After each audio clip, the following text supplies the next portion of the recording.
Welcome to the podcast. Today, my guest is Ruby Doan. She's a hypnotherapist and past life and between lives therapist. She also practices tarot. So, today we're going to talk about a spiritual awakening that she had that led her to past life regression sessions and to work as a tarot reader. And that includes spiritual coaching. And she then went on to add hypnotherapy and past life regression to her practice. Ruby was born and grew up in Vietnam, and she studied and now works in Japan, and she gives sessions online.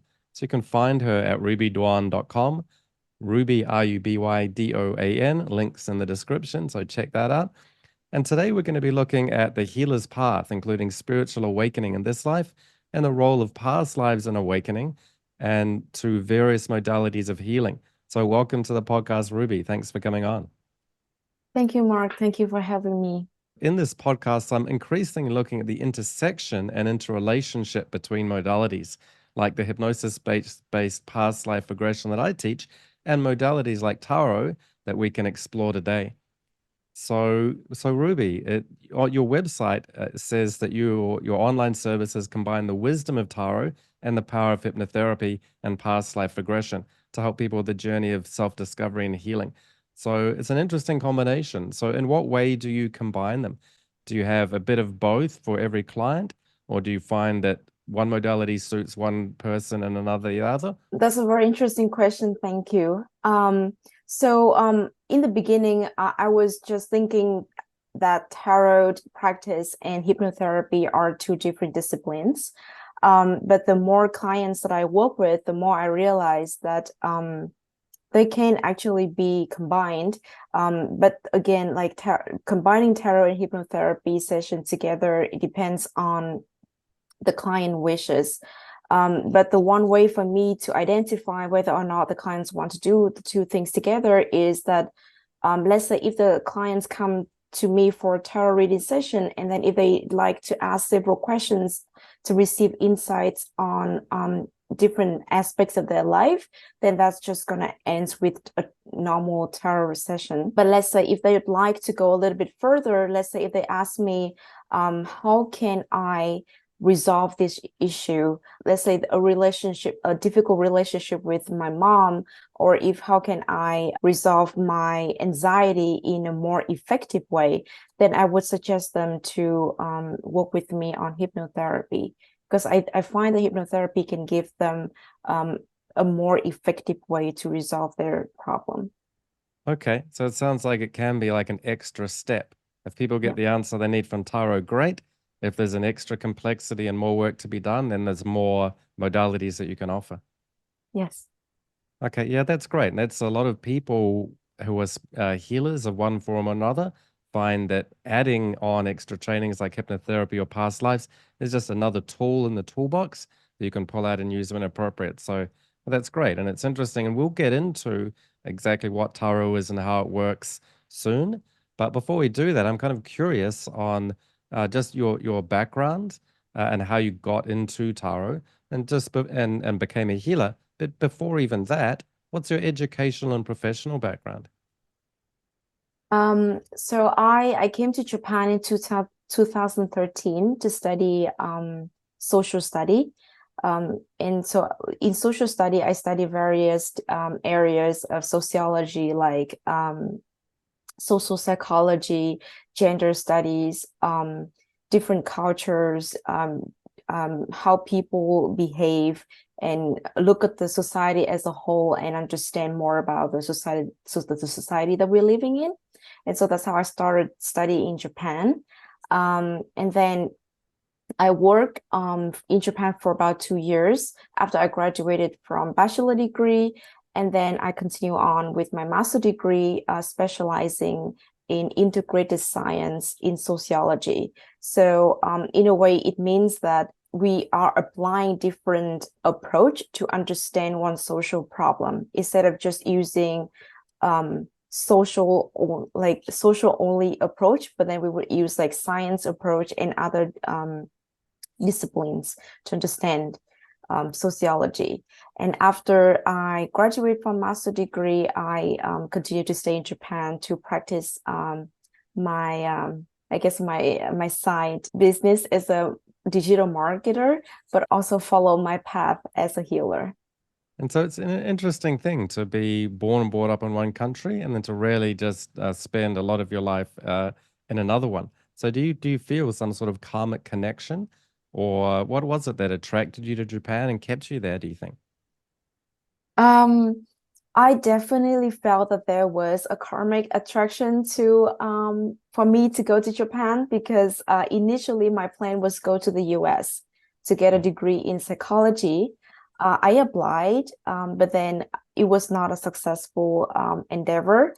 And then I also applied to several schools in Japan, and then I got scholarship from all of them. And so it was for me in the beginning, it was like just a natural call to go for to get a higher degree.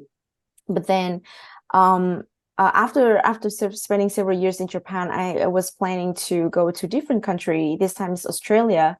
But then somehow I didn't succeed. And so I stayed in Japan for a little bit more.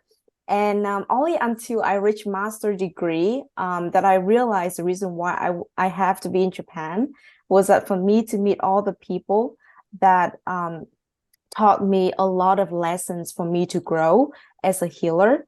And also, I guess that the biggest transformation for me was that I was in Japan during the COVID 2020, and I was going through a lot of physical, mental, and emotional problems. And I was trying to find different way to overcome those problems. I was seeing different doctors, but no one could really help me. And I was lucky in a way that I met one of my friends in college, in master school, and then she offered me several past life regression sessions. And after these sessions, I got a huge spiritual awakening. I got a chance to understand my healer path, and also I could see that the physical pain at that time it was a bad knee pain that popped up out of nowhere, got healed completely after 2 weeks after the sessions. So yeah, that's a short story. Great. Well, and it's interesting perception. Like I've had a fail here or not a success there, but it's an interesting question. There's dualistic perceptions that we have. You can negative, positive, win, lose, right, wrong. But as we go through life, we can realize that it appeared to be in that way, but in fact, it's what was needed to happen. And so there are things that we're attracted to and that we want to do things and we go there because we want to go. And then there are what appear to be limitations or blocks. But in the longer term, from a karmic perspective, it was what we needed, whether we wanted it or not. And so again, when you had psychological, physical, emotional blocks and difficulties, again, seems like a bad thing, but it Yes. becomes part of what is necessary for a healer to go through some sort of healing crisis to get a healing. And then and part of that is part of the, the free education that we get from the universe that it helps us learn about it from the inside. And so you're talking about someone who's actually been on this podcast, Meg Purev, isn't it? Yes. Yeah, so she's a fellow graduate, and so you met her in Japan, and so she was born and raised in Mongolia, but studied and works as a psychology professor in Japan. So you've got a similar background there, and so can you tell us a little bit about even the presenting issues? So you mentioned a knee pain. What kind of other psychological, physical, emotional challenges were you facing around that time? In terms of psychological challenges, I was feeling I guess I was experiencing minor depression. I had trouble sleeping, eating, performing daily activity. I didn't find much joy in doing anything that I used to love. Um, because of the COVID influence, I couldn't really see my family.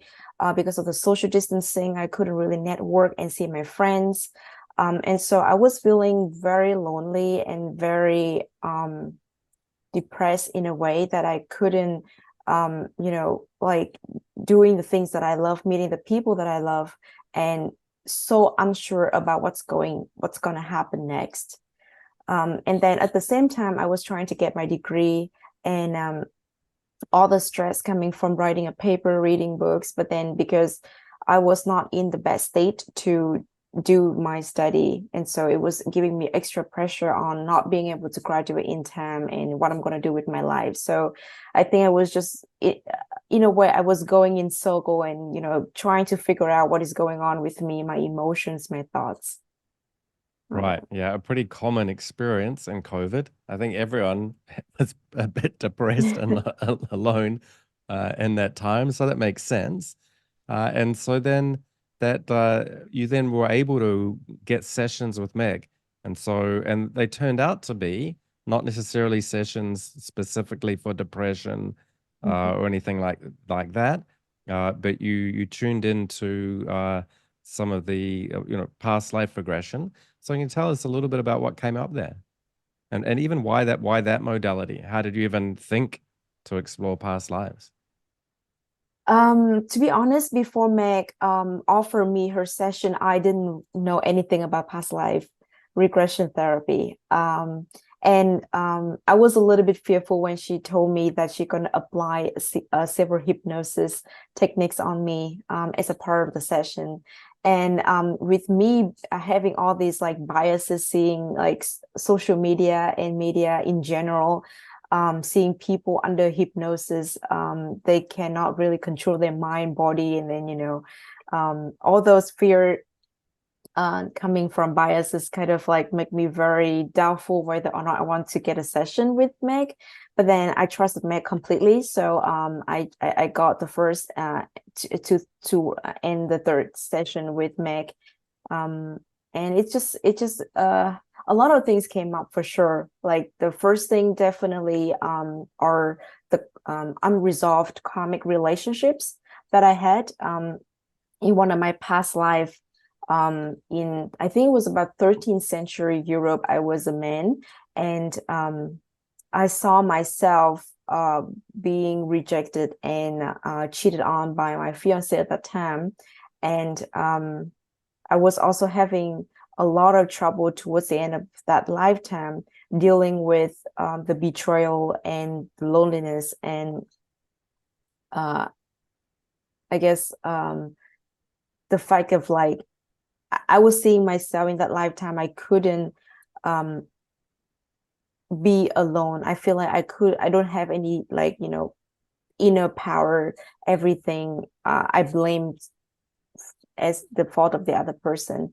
And so because of that karmic relationship that is completely unresolved, the I kind of like bring over those relationship with me to this lifetime, and they have been following me throughout many lifetimes, but only within this lifetime that they show up as a physical knee pain that that I went to see a doctor. We did several X-ray tests, and they said that my knee was completely normal.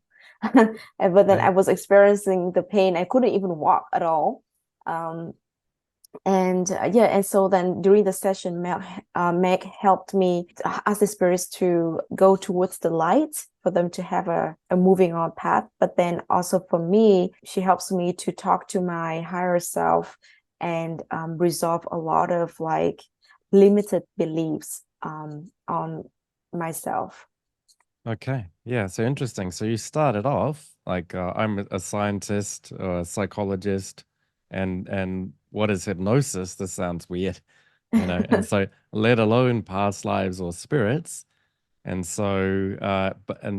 also it's interesting that you can say, well, everyone was a bit depressed and lonely in COVID. So, so what, or what's so unusual about that? Nothing. Everyone was kind of like that. What's interesting is you discovered then it was partly this life understandable, rational depression and loneliness that happened at that time, but it was also triggering karmic residues of long held loneliness that had stayed with you. And so it was activating that as well, doubling it up, making it worse, therefore making it something that now's the time to heal it. And so that's why we can go back into a past life, because something significant was there. in that 13th century with the betrayal and loneliness, what was your occupation then? I was a banker at that time. So Okay. yeah. Okay. So yeah, so a commercial thing. And then you found, I think during that, did you say that you found some other past lives? And what were your occupations in those? Yeah, so I also got a glimpse of other past lives where I saw myself as a doctor in Germany. I think it was about the 20th century. And also I also saw one of the past life where I was I think the term right nowadays they call it green witch, or like a person who used herbal medicine to help people. It was in around 14th century, also in Europe. And this is Okay. very interesting because like since I was small, I've found myself super interested in European history and learning English. And now I kind of understand why, because there are so many, like connections, I guess, with the past lives I spent there. But yes, but I got a chance to see two past lives that I was also working as a healer. Reflecting on those past lives, I got a little bit of chance to talk to my spiritual team and my higher self, and I could hurt myself in those past lives, setting intention that I would love to continue the work of healing in future life. Interesting. And so this is something that does happen a lot with healers. And so you had a number of past lives that had healing. So I pick up my work as a healer. But what I tend to see as well is in this life, we tend to be either, I've got a scientific, conventional, psychological, mainstream, conventional training as a psychologist at university. Or I don't have any of that training, but I'm really interested in spirituality and hypnosis and past lives. And since I was a kid, I was into all this, spiritual stuff. And so it seems like you weren't the second one.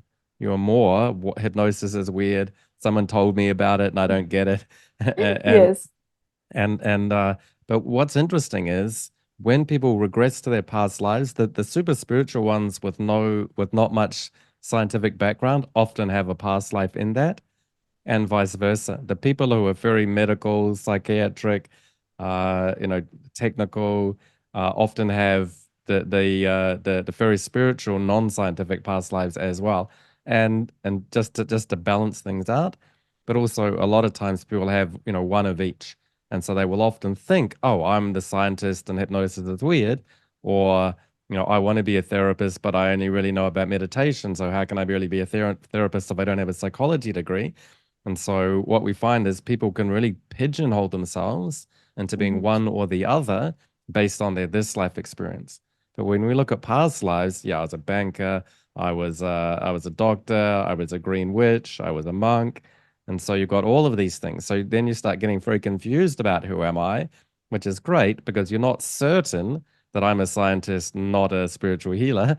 And you recognize there are elements of so many things there. So that's great, and so that's something where, was that something that it was only the deep trust you had in Meg that made you do those sessions anyway. You wouldn't have Googled it and done it any other way, and so yeah. So in order for you to overcome that or to be interested in spiritual healing, so that is a big awakening and a big shift, isn't it? And Yes. so did you then go through like self-doubt, questioning, and a whole process of just coming to peace with a whole nother way of looking at things? Yes, for sure. I definitely went through um like a lot of back and forth, asking myself questions of like, does this make sense? Like, why this healer path, but not like normal, not normal, but like more like, I guess, more commercial, widely universally accepted path, like working a job 9 to 5 at a corporate.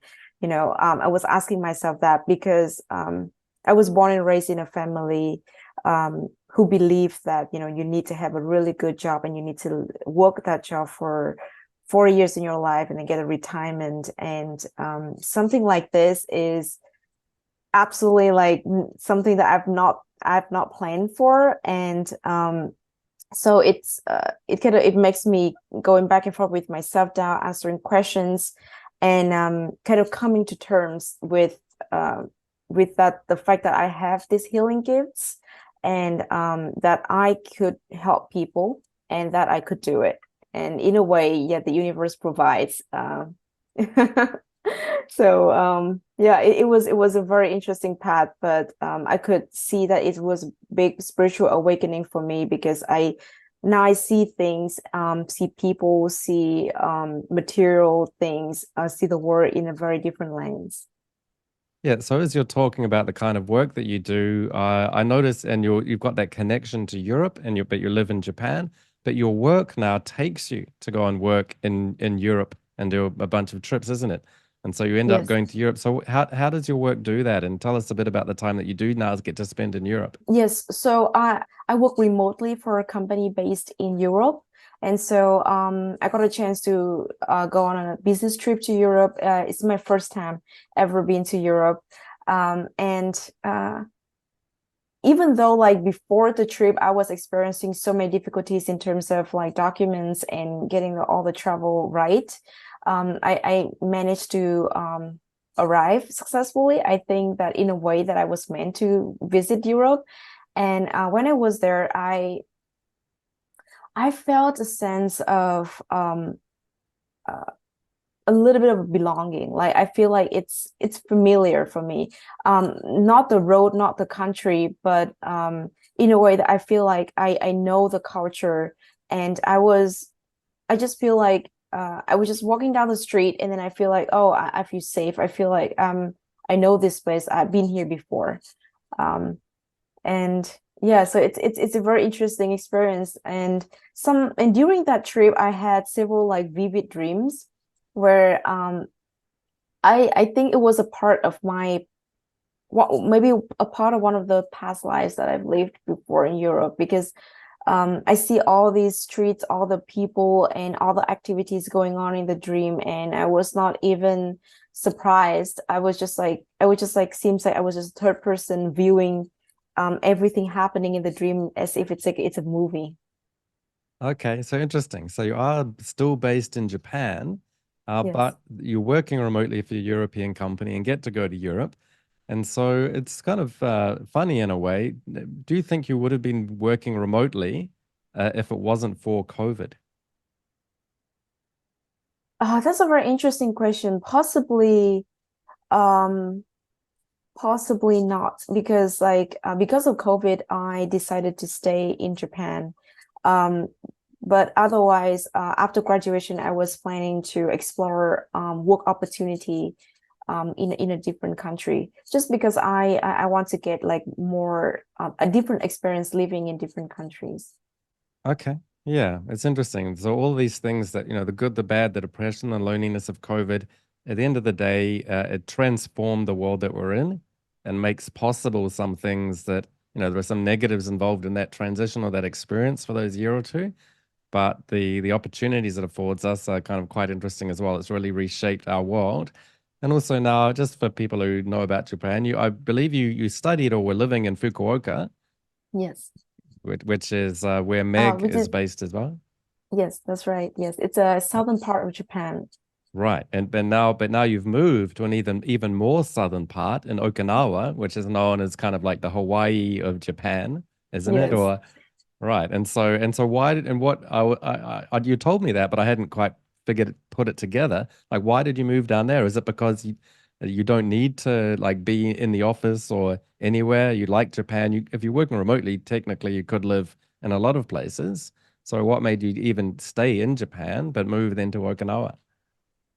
Uh, so I met my husband here. I'm sorry, I met my husband in Fukuoka, and Right. then I got married, and so I moved down here to be with my husband, because like he's having an in office job in Okinawa, and yeah, he can't really move, so it's just me who can actually make the move. Okay. And where's your husband from? He's from the US. He's American. Okay. Okay. And Yes. so but he's well, okay, so is there a possibility if you move back to the States at any point, do you think? Or are you both kind of quite like Japan and want to stay? What do you think? Yes. So actually, next year around February time frame, we will move back stateside. Okay. And yeah, it'll be a new chapter for us. We enjoy Asia a lot. We're still finding a way for us to stay here, but possibly for the time being, we're gonna be moving back stateside for a bit. Okay, so you failed to get to study in the United States, but that enabled you to succeed in staying in Japan, where you had to be in Japan to meet your American husband. If you Yes, gone that's if you very true. if you'd gone to America, you wouldn't have met your American husband. You needed to stay in Japan to meet him, and you get to go to Japan, back to the States after all, but with your husband. So it all worked out in the end, isn't it? Yes, yes, it works out miraculously. Because like the day that I met him, it was just 2 days before I met him, I was looking at the ticket to come home to Vietnam, and kind of wrap up my time in Japan because I want to spend some time with the family. Yeah. And then I met him, and then so okay, let's see how it worked out. And so decided to stay for a bit. And yeah, and then that's how we met. So Wow. yes, in a way. Well, funny. And even just a couple of days here or there makes a huge difference for the rest of your life. Yes. So you mentioned there that overall spiritual awakening. So it's an interesting phrase. And so how would you define a spiritual awakening? And can you describe a bit more about what that means for you? Yes. So for me, spiritual awakening means that um you I am awake to the spiritual um side of me. I mean, I usually before I think that I am a person, and then I can choose to whether or not to be spiritual. But then after the spiritual awakening, I see myself as a spiritual being and just living in a human form, and then I just kind of forget it. And so now being awake, meaning that I'm coming back to truly who I am, um, being connected to myself, my higher self in the universe. And yeah, I and everyone else, I think just we're just spiritual beings really, and then we're having human experience. So that opened you up to the spiritual side of things. So part of that spiritual awakening then led you to, I presume, to tarot. So is tarot something that you weren't interested as a kid or a young adult, and then part of your spiritual awakening, you discovered that. So tell us a bit about that. Yes. So, um, I came to tarot in a very unexpected way. I didn't know about tarot actually until 2020. It was COVID time. I didn't have much to do. So I just stayed inside and I went on YouTube, and somehow YouTube just suggested me like 10, 15 videos of tarot readers. And then they were doing like online tarot reading session for people. And then I was like, okay, this looks fun. And then I clicked to the video and I started watching one of them. And then I started to watch more and more. And the more I watch, the more I resonate, not with the only the messages that the tarot reader was giving, but I was resonating with the art itself. Like I was resonating with how the readers can use tarot cards as the tools to connect with their divine wisdom, to the spiritual guide, to their higher self, but also as a form of visualization, to get the answers from themselves. But sometimes it's just really hard for them to come up with the answer. And so yeah, so that is how I kind of like got to know about tarot. But then only after the sessions with Meg that I started to feel it just is very, it's kind of hard to explain feeling, but it's just like I wake up and then every day I was feeling so pulled to do tarot reading for myself and for other people. It just come out of nowhere. And so I ordered a tarot deck and I ordered several books. I learned about tarot reading by myself, and I started to do several fun sessions for myself and my friends. And then they just started out as fun like sessions to ask simple life questions. But then later on, people were like, "Oh wow, Ruby, you literally tell me what I'm thinking and you giving me the answers that I'm looking for." And so they come to me with more serious questions, and I have to like learn more about tarot reading to provide people with I guess that answer to this more sophisticated questions and getting better insights. And yeah, and so that's how it started out. First it just I guess first the universe tried to send me a message through YouTube, and all these like angelic repetitive numbers that I saw on the signs all the time. And later on, they sent me Meg to give me the session, and then through the sessions I got messages from my spiritual guides saying that, Ruby, you're on the right path. Don't worry, don't be afraid, just start doing it. You'll get there. And then the universe continued to send me people. Like people come to me to ask for help, and yeah, that's how it started. That's beautiful. And so it's interesting. So you started off, you had an issue to resolve. You went for past life regression to resolve it. That past life opened you up to spiritual dimensions like tarot. And then as you attracted people with tarot, you realize it's not just about reading the card, it's about helping people with their psychological issues. And then if I wanted to take extra steps, I could then actually I could do past life regression and hypnotherapy as well. So there's a Yes. beautiful connection there. So we'll get into sort of how that interlinks, but I'm sort of curious just to go through some of the basics on what tarot cards are. And so they're a deck of cards with culturally defined meanings that can be used for spirituality, art, and storytelling is a definition that I read. And Yeah. so I was kind of curious, culturally derived meanings. And I looked at it, and those cultures, it was derived in Europe in about the 14th century. And so when you connect with it culturally, now I was actually going to ask you, are tarot cards present in other cultures or in Asia? But that's a kind of a my this life mode. Like, why are Vietnamese people into tarot cards? But it's really it speaks probably more to some of your past life connections of feeling at home with Europe. And it seems to be like a European derived modality. Is that right in your view, or what's your take on that? Yes. So as far as I know, I think that tarot deck is originally from Europe. And back then people were just using a tarot deck for as a game. Like people use it as a card game. But then later on, it's kind of slowly developed into a tool for people for visualization, for asking questions. If the person used the deck to ask questions about themselves or for themselves, then it's a tool for visualization to get the answer. But then they can also a tarot reader can use the deck to help the client answer the questions that they have. But yeah, so yeah, but I think that the way that I connect with the card, firstly, definitely because the deck that I got, it's has all the images from the time. It has like a more like European style drawings, and so instantly I connect with the deck. I can see that, oh wow, it seems like it's so familiar with me, all these people on the cards, they having the life that I've had before. And then later on I work with different other tarot decks that designed by artists from all over the world, like from Asia or from Africa. And each each deck that is designed from different artists from different part of the world portray like a little bit of the culture inside the cards. But you don't have to have the cultural background in order to understand or connect with the card. Right. Okay. Yeah. Interesting. Yeah. So I was actually reading the Scientific American magazine, Yeah. and so they noticed tarot these days, as 30% of people in the US believe in it.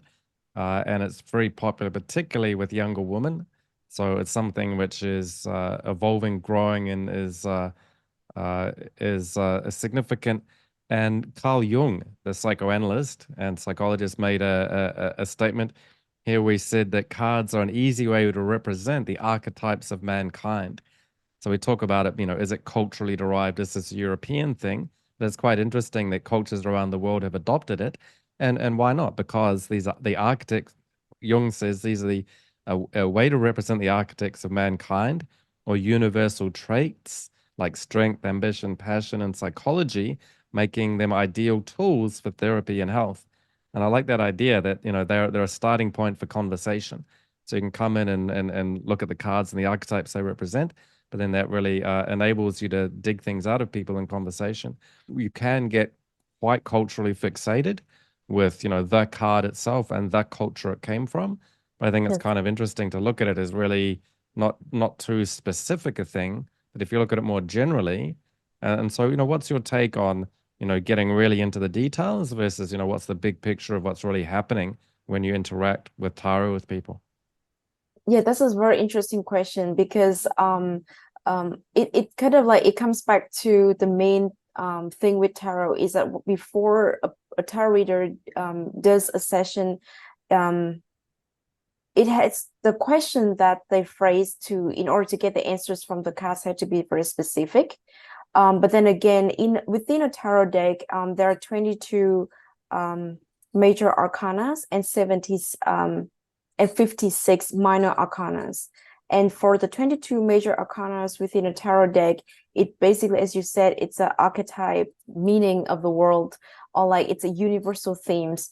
So these 22 major arcanas will give you the big overall, like the big picture, the overall message, the overall meaning to what the person is asking. But the 56 minor arcanas will help the reader to break it down into more specific details, like for example, what the solution is, how the emotion or the energy level of the current situation is like, what are the blocks to this bigger problem, that we just have a bigger picture from the major arcana. And yeah, so it's I guess it's a combination of both. Like you can both get a big overall general diagnosis of the situation, but also like a little bit of advice and direction on what to do with it. Yeah, one thing I found interesting is you said before you're doing a tarot reading session, you instruct your clients to reach a calm and meditative state that allows Yes. them to be more focused, set their intentions, and connect to you energetically. So that's a really interesting idea. Do a lot of tarot readers do this? Is that standard practice, or do you feel that you're naturally inclined to do that to a greater degree? And also, to me, it does sound quite hypnotic. That you're inducing a kind of a light or conversational state of hypnosis in your people. So did you recognize or think about that? Is that part of the practice? I cannot really say whether or not a lot of all tarot readers do this, because this is not something that I think is taught in books. I just find, for me, I just find it natural for me to connect with the client on an energetical level. Yes, in a way, the tarot cards are a great tool that I can use to, get insights for the question that the client is asking. But again, the insights can only come from them. Like, so for me, it's just natural for me to ask the client to be calm, because we don't want like a chaotic session where the messages can get all over the place. And then I ask them to really think about what they would like to ask. And if they need Yeah. help, I can help them to phrase the question, because sometimes clients can tend to ask questions that is more like a yes or no, like a definite yes or no question, or like Mm. a 100% future prediction question. And for me, I told my client that I'd love them to come to me for insights and guidance on what they need to know at this moment. But then again, the power for decision making and the power to change their life is in their hands. And so I have them phrase the question, and then we connect on a spiritual energetical level. So I can also ask their spiritual guide and my spiritual guide to come and help us during the session as well. Yeah, that's great. Yeah, so just in terms of, there's a bit of a hypnotic state that you're inducing, which I think is great. And a lot of healers do that, whether they know it or not. A lot of just even conversation where you really talk about past memories and emotions and they is essentially hypnotic. Mhm. As long as people are not talking about it analytically, analyzing their past events and emotions, if they're reliving it to some degree and refeeling it, then there's a hypnotic element there. And also kind of like this idea that, you're pulling a card, but then Yes. to me, you're pulling three things. There's a card, there's how that card relates to an inner image, they have a time or place to connect that archetype to something that's specific to them. And then Mm-hmm. they have to pull their interpretation on what that means. So the card is one thing, but then what's coming from their inner wisdom are the other two things. And Yes. so and so if you're just relying on the card to just, oh, the card means this, so that's what it is.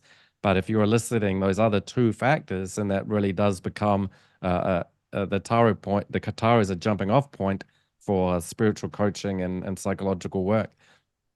So actually, I want to come back to that, but you raised an interesting point about, it's not, tarot is not even necessarily there to like just give you a straight answer or a simple answer, because problems are not simple, and very Yes. few of them have a let. So it's a part of it. So I really like the idea that you're coaching people to you're not there to just give them the answer. You're there to help them ask better questions.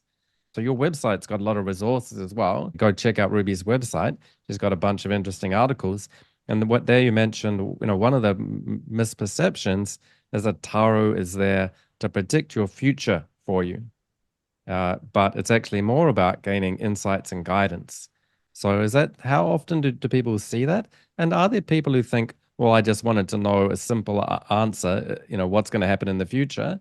And how do you then like manage that expectation and work with people so that they can see the more sophisticated level of what this is really offering? Actually, it's not surprising to say that majority of clients who come to me expect a definite like prediction of the future. I think it's also because of the misconception that they have, been kind of like heard about tarot, is that like, you can come to a tarot reader and then she tell you your future.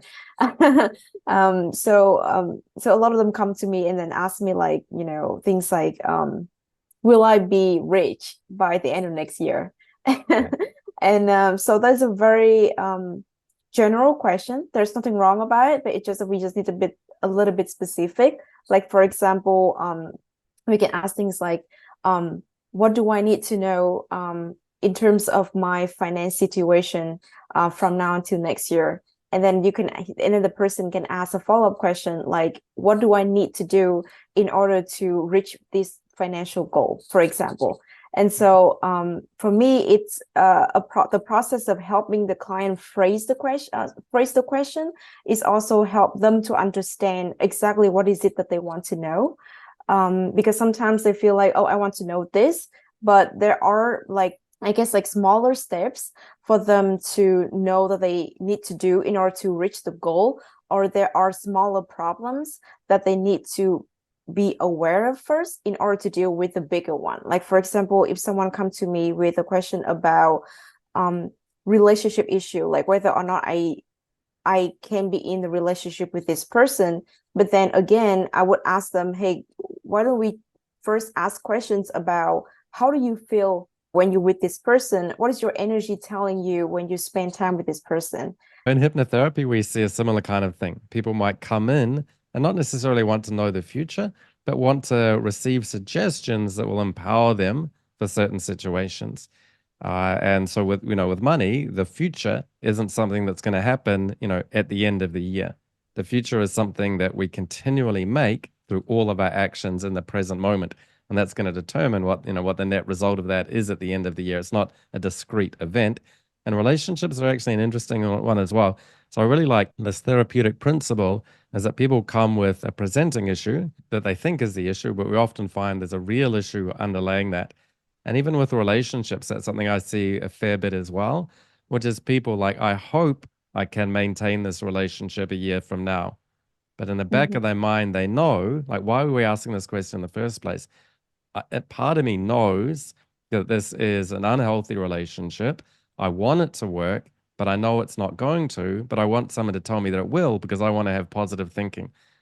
But the real answer to that, what can I do to save this unhealthy relationship so that I'm not a failure and that my relationship doesn't end? It's like, well, if it's unhealthy, we need to face some of the facts, some of the feelings, Mm-hmm. and reassess. The outcome that I want is to be rich or to still be in this relationship a year from now, so I don't have the embarrassment or all of the trauma of all of that. But ultimately, the best thing for you would be if I focus more on the value that I give rather than the money that I'll receive, you'll probably end up becoming richer doing that anyway. And Yes. if I focus on what can I do to have a healthy relationship, as opposed to what can I do to cling on to this relationship, you'll probably be, everyone's probably going to be happier.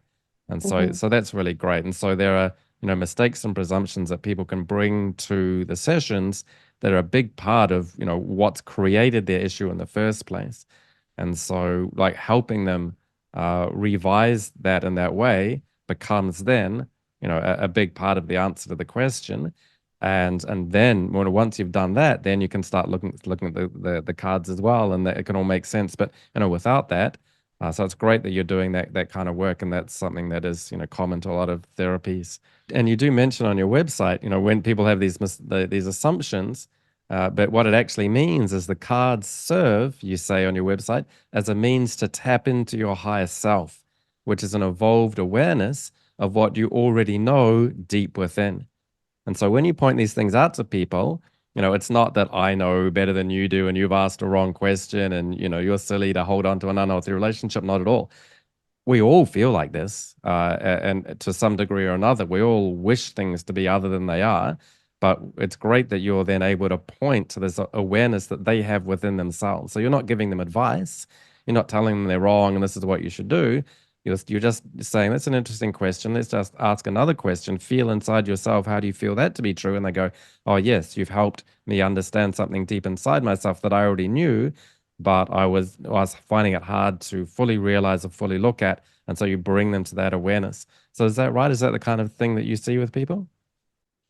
Yes, that's correct. So, a lot of people, they may not believe or they may not be aware that what higher self is. But then again, I told them that's okay as long as like you can just tell me, you don't have to be religious or you don't even have to be like complicate this process. Just believe in maybe yourself. If you don't believe in any religion, God, or higher power, but if you believe in yourself that you have all the answers that you're looking for. And I mean, I've been connecting with you through the cards, and you also agreeing with me that these are the messages that you'd like to hear, and it's these messages are giving you a better insight on what the current situation is like. Then as you can see, you already get all the answers by yourself, and you can totally make the changes. Right. So how often do you find people come in saying, this is what they're implying this is what I want to hear, but then it becomes, well, this is what I needed to hear. It's not necessarily what I wanted, but it is what I needed, and I get it. And that's great. That's actually what I was looking for after all. I just didn't know it when I walked in. Do you have that experience much? Yes, pretty much at the end of all of my session, I asked for the kind of feedback and they was like, oh, I came in with a different question and I was expecting something else, but what you gave me was exactly what I needed. I felt much calmer. So all of them said that they felt much calmer, they felt less worried, and they felt like now they know what it is that they need to do first. Um, yes, and for me that's a big win. Well, that's huge. And that really sounds, purely therapeutic and yeah, really interesting. So it's really good. And so maybe we can have a little look even about your process. And so all of that does come. So that preparation is really important. And then we get into just some of the technical details. So we do have the cards. And so are there particular decks that you choose or particular lineages, particular books that you've read, or so the tarot decks are made by different types of people, different types of publishers. So for the people who know about these kind of things, do you have any things that you started off and then moved towards another one, or you found that one really connects with you? Yes, so I started with the most basic tarot deck, which is called the Wider Smith Tarot deck. It's the most basic, is because the author she's the one who developed tarot deck into what it is what it is that we're using nowadays for tarot reading purpose instead of just a deck of cards for games. But then through the time that I practiced tarot reading, I kind of like I found myself more connected with several tarot decks. For example, the one that I'm using right now, it's called the Light Seers. Oh, you can really see it, but Yeah, you got it. That's good. yeah, so it's called the Lycia Tarot deck. I found that this one is really resonating with me, and I've been using this deck most of the time when I work with a client is because of the artwork on the card itself. It's very so the artwork it's very colorful. I can try to show you several of them. So it's like Okay. different colors. As you can see, like different colors, very colorful artwork. And each of the card, it doesn't have a lot of like images. It's just like a person with a little bit of tools next to that person. So the way, in a way, it's simple, so it's not very complicated to understand. But also, for me, I am a creative person, visually creative, so I need a lot of stimulant in terms of colors. So that's why I like this deck, the way that it's so colorful, but then it's also simple Yeah. in drawings, makes me find it super easy to work with. And the way that they interpret like different characters in the card, it's very archetypal too. Like as you can see here, I have the card called the Emperor, and you can see there is this guy right here. He looks very strong and powerful, and he's sitting on a ball. But in the traditional card deck, he will be a king sitting on a throne. But in this deck, he's just a man, but a very powerful, strong man sitting on a ball, and that shows that he is as the emperor, he is a strong, powerful, authoritative character that is very successful in any endeavor that he's working on. But the shadow side of him would be that he can be very strict, very rigid, and he can be a little bit of a dictator too if he's not careful. So so it's just really, really important for me that to find a deck that I can resonate with and work with. That's really nice. Okay. And so actually, we'll get into some of the ways that tarot helps, specifically some of the underlying principles. So I want to come back to that point about the color and the simplicity. I think it's interesting. It has connections to hypnosis. So listen on to find out more about that. Before we get to it, and so you pull these cards, and then you have discussion and clarification. So it's not just about shuffling the cards, selecting them, interpreting them. You really go into discussion and clarification. So you say on your website, throughout the reading, you may ask them questions seeking clarification to better understand the context and relevance of the cards. So I really like that. So this dialogue helps to ensure a more accurate and tailored interpretation of the cards. So people who are like dialing it in might just say, "Oh, this card means this," but without relationship to the person in front of them. And people can do that in therapies as well. They can jump on an archetype and then just talk about the archetype, but not the direct connection to the specific work of that person. And so is that something that you emphasize as well, that discussion and clarification? Yes, that's correct. So, because I myself have got a session with another tarot reader for my reading, I find that for me, I didn't feel that connection with my reader is because the person just kind of like spread out the cards and going on and talking about what they're seeing, but it's not really what I'm feeling. And so, from that experience, I kind of like apply it to my own reading. I was like, okay, this is what I'm interpreting from the cards, but I would love to ask follow-up questions with my client to see if she is seeing it the way that I don't. I'm sorry, if the person is seeing it the way that I'm seeing it. And then if not, then we can discuss about why. And so in a way, I use tarot reading as a therapeutic technique, like as a therapeutic sections, like just for me to kind of start a conversation with the person and for the person to open up and share their insights, and then together we can find a solution for them. I think that's really powerful. And I think that's a trap that some healers in every modality fall into. So, for example, I am an NLP practitioner, master trainer, but, and I will say, I've met quite a lot of people in the NLP community, neuro-linguistic programming, who do techniques to their clients. They're all wrapped up in their buzzwords, how to do the technique, and doing it to them. They're Mm, not interacting with the person. They're not listening to them. They're not eliciting much. They get a basic starting point and then just do it to them. And the poor person is sitting there not being able to really interact, and watching this person on their own look at me doing a technique trip as opposed to engaging in a therapeutic partnership and relationship. And you can do that in hypnotherapy if you wanted to make a mess of it.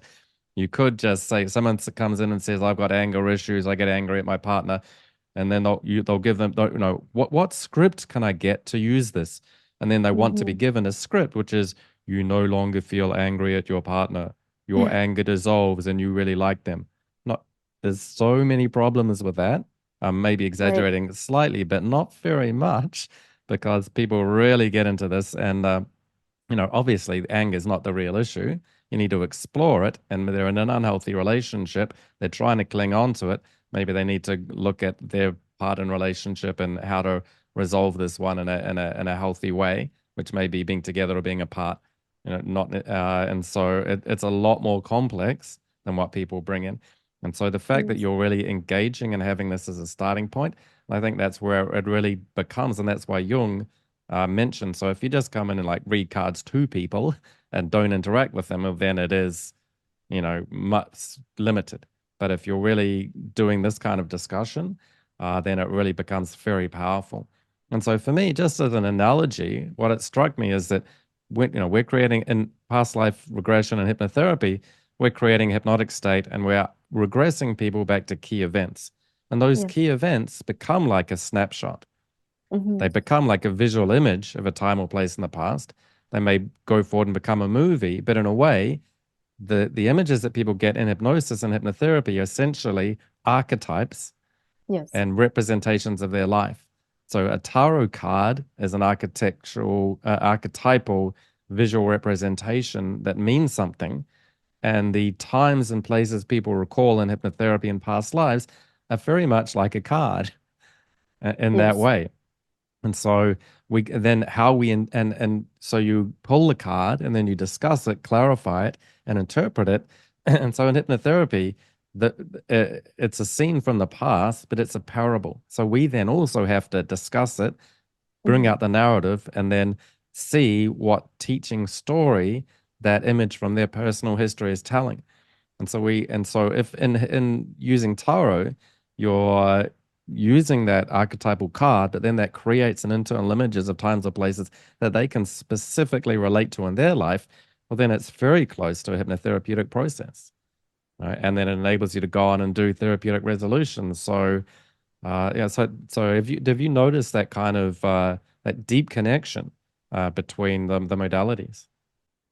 Have In you? the beginning, I didn't really realize that.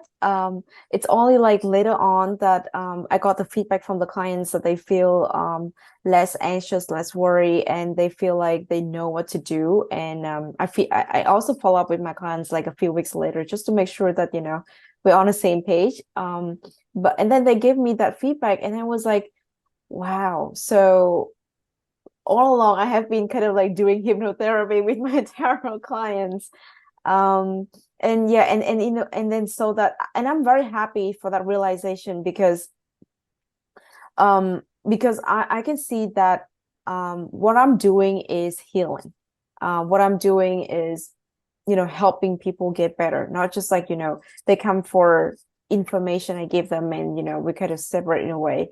But I want them to be able to, as you said, like finding the root cause of their problem, healing traumas if they have, identifying what are the problems, understand even like the maybe it's a little bit hard if you did not really regress to past life, but kind of like maybe they be able to come up with some kind of idea or like images that they have never experienced in this lifetime, but they see in the past life. And so maybe we can go on to another past life regression therapy session.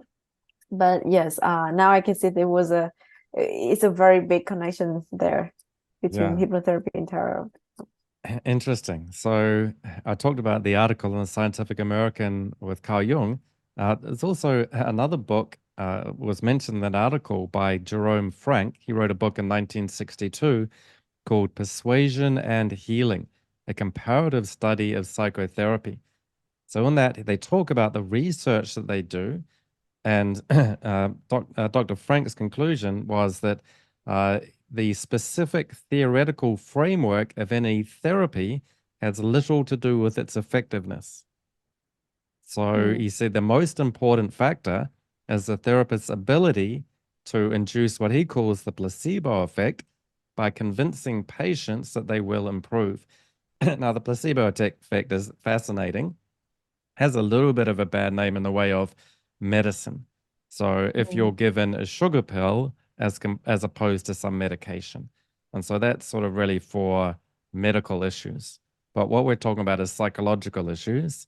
And you could argue that all psychotherapy in a way is some sort of persuading them to feel better, and it works. You know.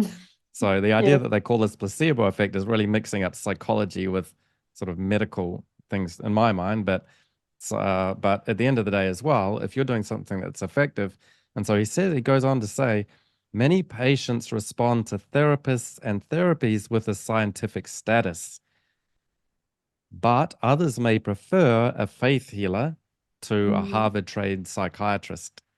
So again, psychiatry is more about medication, psychology, much less so. And so it's interesting there. And so you also said at the beginning, I wasn't that interested in hypnosis or past lives at all because I've got a scientific background.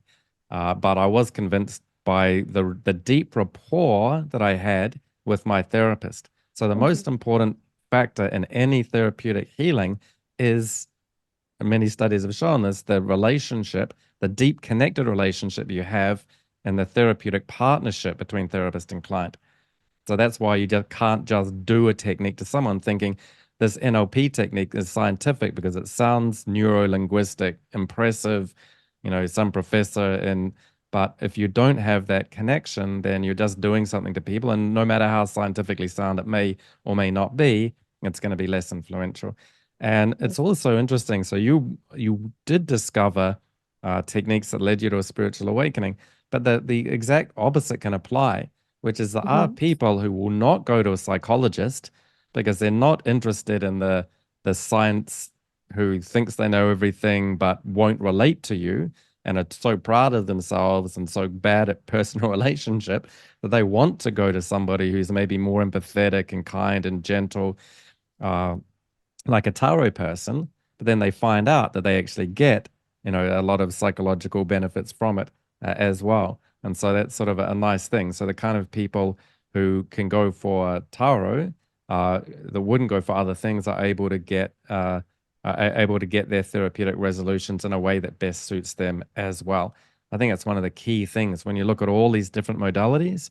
So we can look at hypnotherapy versus past life regression versus tarot, but at the end of the day, they have, when you're doing them at a high, good level, there mm, are a lot of commonalities. And the question isn't which is better or worse, which one's right or wrong. That's all out the window. The question really is which is most suitable and most attractive for the person that will go enable them to face some of their issues.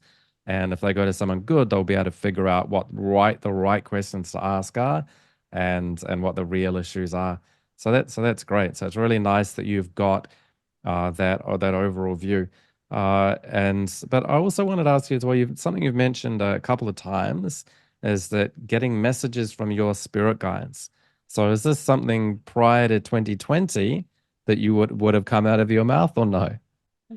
no, that would definitely didn't come out of my mind at all before Yeah. 2020. I only got I got to know my spiritual guides when I got the past life regression therapy sessions with my therapist, and that's how I knew that they were there, and I mean that's how I knew they have always been there, and they've always been trying to help me and give me guidance. It's just that I guess that I was not really in tune with my intuition and listened to them when they tell me something. Yeah. Okay. And so that's a big part of the spiritual awakening, I guess. So, I asked you, what does spiritual awakening mean for you? And, realizing you're a spiritual being, but realizing that you've got spiritual uh, components. So, is that something, how did you discover that in past lives? Was that something that you were doing? You went to a death scene and then you passed over? Did you go into between lives? At what point in the regression experience did you find your spirit guides? So I found my spirit guide at the beginning of the session where, I was asked to go to a safe place and to see if I see anyone in a sense like any spirit guides, and because I was asked to ask them for help during the session, so they was Right. there to help and guide me. But then also I was also kind of like brought to a stage where I kind of like I left the body of my of one of the lifetimes that I was living in, and then I could have an overview, like kind of more like a bigger hawk eye view. Yeah. And then I was seeing myself like floating out of the body, and then seeing what happened to my body and the rest of my family after I passed away in that particular lifetime. I was also all of this didn't happen all one same session, but then it's all within the kind of like the same program where there was also a time when I was I guess I was in between lives, so I got a chance to meet my soul councils, and I talked to them and asked them the questions that have I've been wondering about my healer's path, and so that's how I know. Okay, that's great. Yeah, so that's a lot of the process that's followed in past life regression. So we have an invitation at the beginning of a session inviting spirit guides to be there, and they can be there implicitly and come up or not. Yeah, they do tend to kick in once you get to a death process. You can review the past life you've been in. And when you get to between lives, the soul council that you mentioned is kind of like a collection of spirit guides, but at an advanced level. So your spirit guide, as I understand it or teach it, is that as a person who's specifically and individually assigned to you throughout all your past lives, then they'll take you to your soul council, who are senior guides in a way that help you with your overall growth over many lifetimes and give you advice. So it's kind of like you might have an individual tutor, but then you'll have an overall, in academic terms, an overall panel of senior professors who make final decisions on what PhD you're going to do or whatever it is. And so, is that something that you work with a lot when you're giving Taro sessions or hypnotherapy sessions? Is that something where you really tune into it for almost like channeling to get a lot of specific advice, or is it something which is a bit more in the background occasionally uh, to be helpful here and there, but you find most of the time you are sort of yourself or using your inner wisdom without necessarily needing to get like specific, frequent messages from a spirit guide.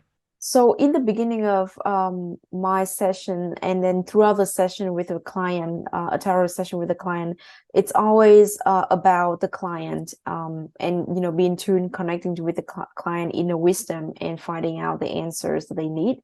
But then I also ask them to call upon the spiritual guides to help them get extra insights or messages that they need. Also for protection as well, because some clients have a misconception that tarot reading is kind of dangerous. And so Yeah. they're afraid. And so it would be like, okay, you can ask on your spiritual guide and then they'll be there to help you. You can also imagine yourself sitting in a cocoon of light, in a globe of light, and that will protect you from any harm that could possibly, happen to you.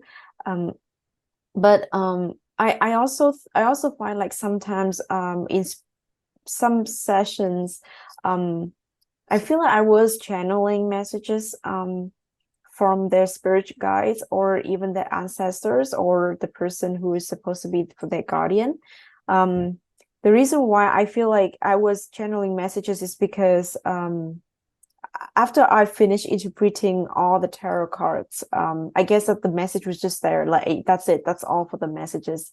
but then suddenly out of nowhere, I having this download of information just here and there, by like small little advice or in just encouragement, really. And then I tell the client that this is what I'm receiving and I'd like to deliver it to you. But those are just like really loving messages to kind of like encourage the person to kind of like have a better life, move on with their life. Right. Are there people that do tarot kind of as channeling? Uh, yes, there are tarot readers who purely just channel messages. Okay. I'm not 100% sure about their process, but they can either like connect with someone that the client requests them to connect to and channel the message. Some of them can just like channel the message from like, I mean, using the cards to channel messages. But again, I guess it depends on the reader or the client to see where the messages are coming from. Yeah, interesting. I, Yeah. I asked that partly as a means of distinction because it Yeah. sounds to me, and there's a risk there that when people do that, I mean, if they're dead on, then great. But like as you said, there are sometimes they interpret the cards and they're not really talking to me, and they're channeling their guide, giving their wisdom, but the client may be sitting there going, okay, that's nice, but then afterwards, like, what was that about? I didn't really connect to it. And so this is actually one thing. Clients overall can be very polite. So if people are doing that and not hitting the mark, then they may never know about it. And so I think there's a risk there. I mean, if people are dead on, great, but there's a risk. And so I think it's really nice what you said, which is, I asked you, are you tuning into your spirit guides and really using that as a way of helping people? But you flipped it around, which is like, yes, I do that overall just for my own tuning in everything, but I'm really eliciting them to connect with their spirit guides and their inner wisdom. And so you Mhm. turned it back so that you're interacting and really bringing it out of them instead of you're not there to give them advice. Well, this is what you should do in the future. My gold guide said this, your card says this. You're really turning it back to the therapeutic relationship and partnership and back to them as they've got the source of the answers, not necessarily some spirit guide, helpful as it may be. For me, it's most useful if they can be, in the background assisting rather Yes, than at the foreground taking the steering wheel, doing everything for us. So I think, yes, I think that's that's a right. basic point. Yeah, great. Yeah. So it's an interesting distinction as well. And so then overall, I was like looking at, so you can go through that process, but then like what are some of the key things that you find in working with people? And your website's actually got another really nice article about 5 things where tarot healing helps uh, people. And the first one is finding the connection with your inner child. And so you mentioned there, as a baby, you knew how to be happy. And you also say, what is hurting my inner child? And so Mhm. this is just classic hypnotherapy. In hypnotherapy sessions, we regress back to times before you had a problem so you can remember what it's like. Because a lot of times Yes. when people have a problem or are suffering, it's like sometimes, have you ever been so cold that you can't remember what it's like to be warm and you think you'll never be warm again? And you It's just, true. all you can think about is cold. And so a lot of people who are suffering or in pain or coming for therapy are in a state like this. And to be able to regress them back to these times are really helpful. And that reminds me, coming back to that point where you had the tarot cards that were very colorful and quite simple. And to Yes. me, this is a way of connecting people to a childlike part of their nature. So in hypnotherapy, I do a similar thing, which is I'll regress people back to times as a child and even do like suggestibility tests that are kind of childish, silly games. Hmm. Like a balloon bucket. Visualize or imagine a balloon pulling your hand up and a bucket pulling it down, and and so people can go, I've got a PhD. I'm a scientist. Why are you doing all this stuff? Can't you just, do some trauma therapy that's sort of been peer reviewed and is really clever and just jump into that? It's like, no, we're going to play some childish games first, and you can drop this conscious analytical, I know everything mind and just be Hmm. a child for a little bit Yes. because a child has an innocent purity and it has less of a conscious mind, which we want to bypass, and it has and a childish state as well is a very good learning state. Adults already know everything about everything, in which case they get their own knowing of everything, what they think they know. I know the right question. Well, maybe you don't. And and I know how to get this answer. Well, if you did, you wouldn't be here. So, but most times people come, they realize that my conscious mind is so smart and clever, and it's got me so far in my professional life, and I'm a big success. But just the one thing it can't do is get me to sleep, because that's part of your subconscious mind, or resolve emotions, because you can't outthink your way through emotions. And so I love this fact that you start off people connecting with the childish part, which is a great part for learning. It puts aside a lot of the I already know this kind of stuff, and it invites them to be able to learn things in a new way that'll actually genuinely help them, but when their issue has everything to do with the subconscious or psychological things. So, so is that something that you spend a bit of time on? So you mentioned at the beginning you do some breathing, some focusing, some hypnosis, and so is that something you do with a lot of your clients? You connect with their inner child for negatives or positives? Yes, so that would be like the most crucial step for me, to help them like connect with the inner child, especially with people coming for dealing with issues that are affecting them emotionally. Because majority of them, I feel like they come with issues, and they blame their issues on other people. However, it's just I intuitively feel that they just like they're losing a bigger picture on how to be happy, and the fact that the current situations can be resolved, and that they have all the positive resources, as you said, in the past, that they can use in order to resolve the current situation.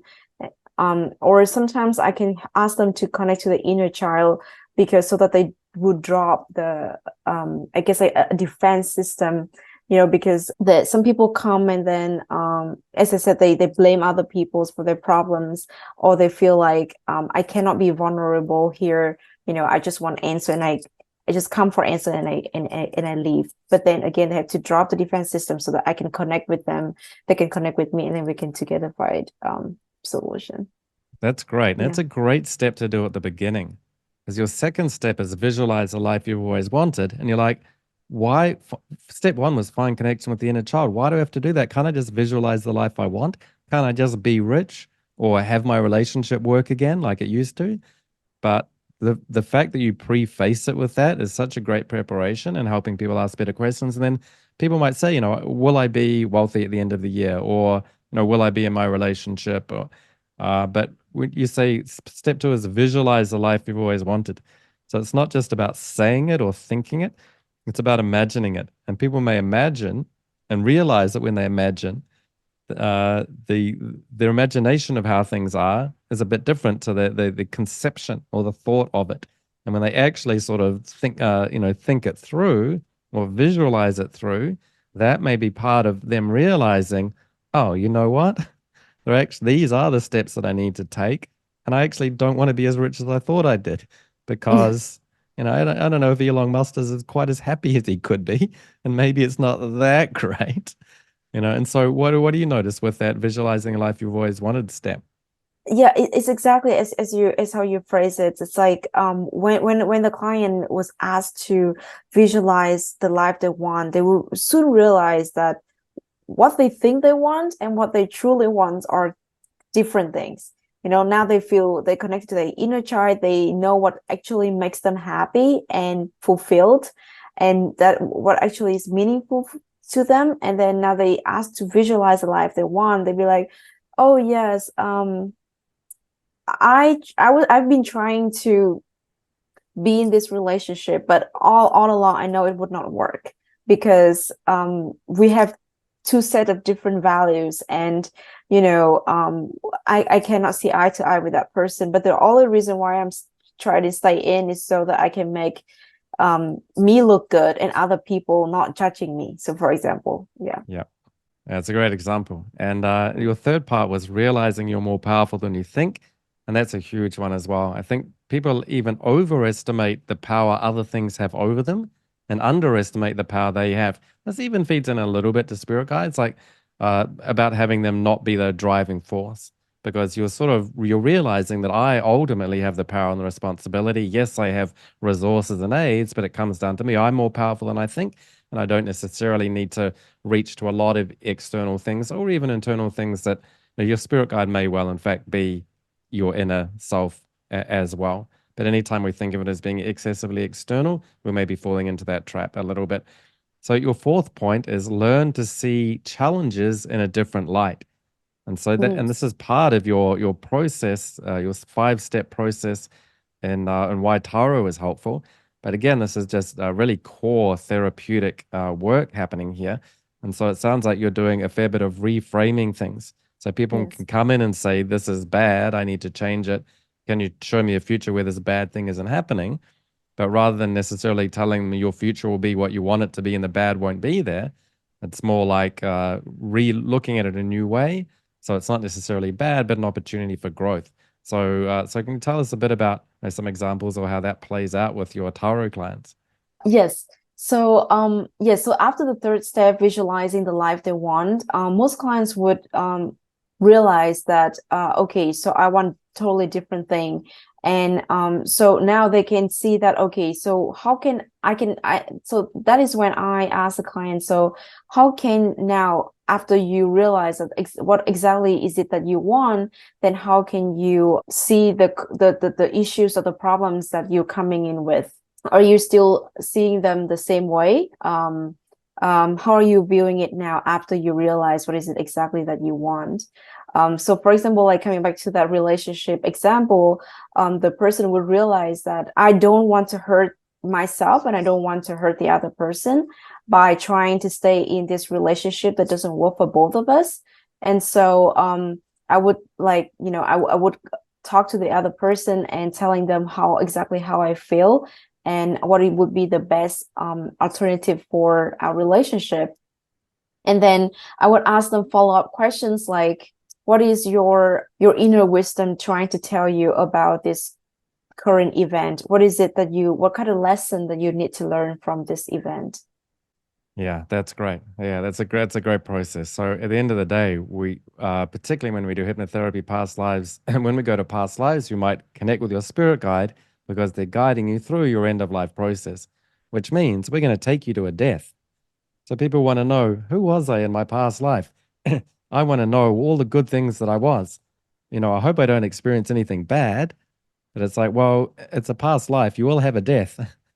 The question is that bad or not? So we can see that in a different light, which is it was actually a release and a way in which I could then move on to the between lives and review that life and access my soul counsel and spiritual life. So, that a basic premise is that it's good to be alive and it's bad to die.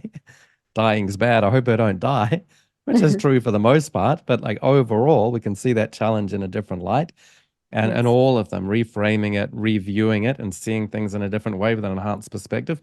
You do that right from the beginning by having people ask the better questions, and then the answer they can get can be beyond a dualistic good or bad into this is a spiritual lesson that I needed. So was COVID bad? Was it bad to not get into the Australia or the US universities? No, these were all things that I needed and are Yes. grateful for. And so at the end, and your last one, I think, is brilliant as well. Uh, Step 5 out of 5, don't take yourself so seriously. And and so that's part of, when we're dualistically assessing and judging things to be good or bad, we do that pretty seriously. So people might think, Mark, you're joking about death here and dying. How, this is a serious subject. But I think once you get advanced in therapies, and this is a part, people with serious problems take them very seriously. And therapists who take them very seriously can get very stressed out and drop out of the profession. But if you can have that real big picture context, which is nothing's that serious, there's a lot of horrible suffering, etc. But taking it seriously because there's really the issue, and there's the stress about the issue. So that's something you mentioned about over worrying and stressing can cause illnesses, but oftentimes is the issue and the stress around the issue. And so Mhm. there are some issues that we can't really fix that are inherent, but the stress about the issue is actually the more significant problem. And so that is a psychological or subconscious issue that we can resolve.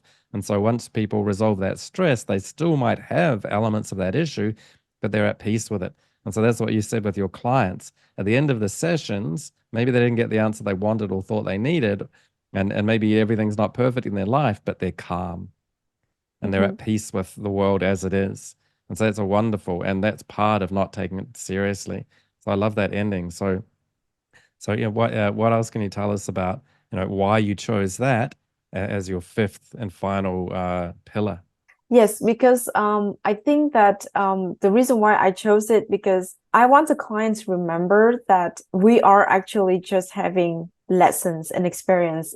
And then, this is not the end. You can always if you like, you can always come back and then, getting more lessons. But then, if you don't, I mean, since you're already here and you're having this opportunity for these lessons, even though they look on the surface, they are bad, but again, your soul chooses this lesson. And so they must be there for a good reason. And so, seeing things in a lighter way, in a more happier way would at least already make you feel less anxious, and not taking this seriously and just experience it as a lesson for you to move forward for a better growth. Because everything, as I already told my client all the times, that everything that's happening for you right now is for your highest good. And out of this experience, only good will come. And, I sometimes I told them to even write it down. And then, if you ever think about taking yourself too seriously, open it and then just give yourself a little bit of mantra and then, laugh about it and then just move on doing other more meaningful things rather than, being stressing out about one particular thing. That's great. Yeah. So if people want to work with you, if people want to get tarot sessions from you, or hypnotherapy, or past life regression, do you have that all on one website? Where can they go to? Where can they find out more about working with you? Yes, so they can find more information on my website. So it's just going to be one website. Okay. And what's the name of that website? And do you have any other social media? Yes, so my website name is rubydoan.com, rubydoan.com. I have Instagram. It's Ruby5 Therapy. The link to my Instagram is also included on the website. I also have a Facebook page where a lot of clients have been leaving feedback, so people can also come to the website to review what previous clients have been commenting about my services. They can also raise questions and contact customer support on both Facebook and my website as well.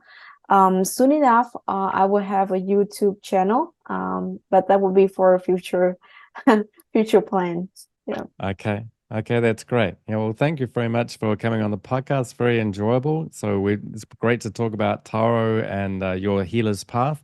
And we'll invite you back to go through some of the case studies of the people you work with doing hypnotherapy and past life regression in particular. But for now, I think it's really interesting to notice your primary initial modalities and how they connect, and some of the journey that you've been on. And we can really have a look at some of the case studies next time. But for now, that was great. Thank you very much for being on the podcast, Ruby. Thank you so much, Mari. It has been such a great experience and amazing conversation with you.